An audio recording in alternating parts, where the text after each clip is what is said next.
A na závěr zpráv CNN Prima News. Všechny světové tiskové agentury vydaly senzační zprávu o dvou velice odvážných obyčejných kamarádech z České republiky, Zdeňku Jungovi a Pavlu Cvejnovi, kteří jako dobrovolníci v rámci utajené vojenské operace armád NATO odešli do první linie jako pomocní kuchaři ve vojenském konfliktu v Bazmekéčke v roce 1999.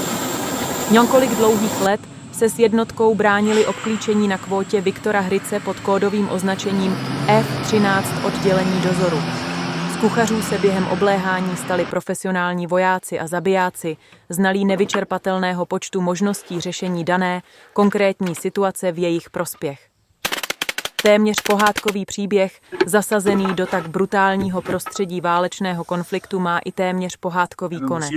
Oba kamarádi se domů vrátili společně. Takové štěstí nakonec nemělo skoro 50% z celkového počtu nasazených vojáků.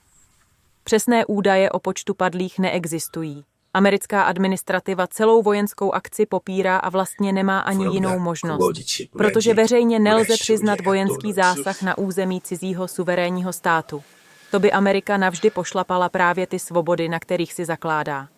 Oba naši hrdinové Cajda, jak Pavlovi říká Zdeněk, a právě tak zmiňovaný Zdeněk dnes, již ve výslužbě ve vysokých důstojnických hodnostech na svém zaslouženém odpočinku aktivně cestují po světě a přinášejí tak důležitou osvětu pro mladé lidi, školou povinné, ale lehkou formou i ty předškolní, aby svět nezapomínal na hrůzy násilí, které dnes a denně vídáme ve zpravodajských relacích všech světových médií.